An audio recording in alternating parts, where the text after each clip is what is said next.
येशू ख्रिस्टको जन्म किन गोठमै भयो?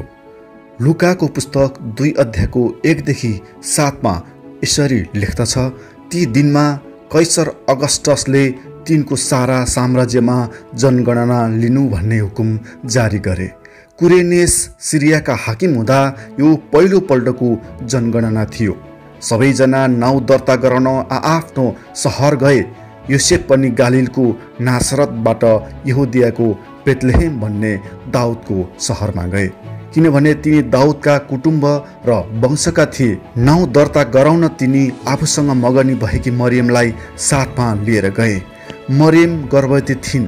योसेफले आफ्नी पत्नी मरियमलाई अति सुरक्षित साथ बेथलेहेम लगे, किनभने यहुदी व्यवस्था अनुसार व्यभिचारी स्त्रीलाई ढुङ्गाले हानेर मार्नु भन्ने आज्ञा थियो र मरियम यहुदी समाज अनुसार उनी योसेफसँग विवाह हुन अगावै गर्भवती भएकी थिइन्।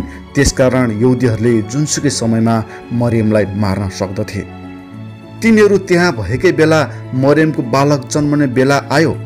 तिनले आफ्नो जेठो छोरो जन्माइन् र उहाँलाई लुगाले बेरेर डुँडमा राखिन्, किनकि तिनीहरूको निम्ति पाउवामा ठाउँ थिएन। प्राचीन इजरायलीहरूको सामान्य परिवारको घरको बनोट यस प्रकारको हुँदथ्यो। इजरायलहरू आफ्नो संयुक्त परिवारसँग बस्दथे। चित्रमा देखाए जस्तै पहिलो नम्बरमा घरभित्र पस्ने गेट हुँदथ्यो भने गेटभित्र छिर्ने बित्तिकै उनीहरूको आपसमा कुराकानी गर्ने घरको आँगन हुँदथे र आँगनको बीचमा उनीहरूको गहिरो इनार हुँदथ्यो, किनभने इजरायलमा पिउने पानीको निम्ति कष्टकरै थियो। त्यसकारण उनीहरूले गहिरो इनार खन्ने गर्दथे। यसरी घरको आँगनमा नै उनीहरूले विशेष पारिवारिक कुराकानी गर्नुपर्दा सबै परिवारहरू त्यहाँ भेटेर कुराकानी गर्दथे। त्यसै गरी दोस्रो नम्बरको कोठामा उनीहरू सुत्ने गर्दथे भने चौथो नम्बरको कोठा चाहिँ पाहुना कोठा अर्थात् अप्पर रुम हुने गर्दथे। तेस्रो कोठा चाहिँ उनीहरूले दोष बलिको निम्ति छुट्याएको थुमा राख्ने गर्दथे। व्यवस्था 5:18ले हामीलाई बताउँदछ।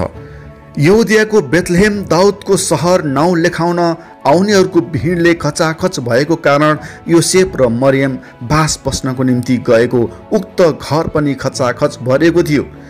त्यसकारण उनीहरूले उक्त पाउवामा ठाउँ पाएनन् र यहुदीहरूले बलिदानको निम्ति छुट्याएर थुमा राख्ने गोठ रूपी कोठामा बास बसे, जुन चित्रमा 3 नम्बरको कोठाले सङ्केत गर्दछ। यूहन्ना 1:29ले भन्दछ, हेर संसारको पाप उठाइ लैजाने परमेश्वरका थुमा। यसरी येशू ख्रिस्ट यहुदीहरूको दोष बलिको थुमा राख्ने गोठमा जन्मेर संसारको सबै मानिसहरूको पाप उठाई मानिसहरूलाई परमेश्वर कहाँ मिलाप गर्नको निम्ति बलिदान हुनको निम्ति उहाँ गोठमा जन्मिनुभयो।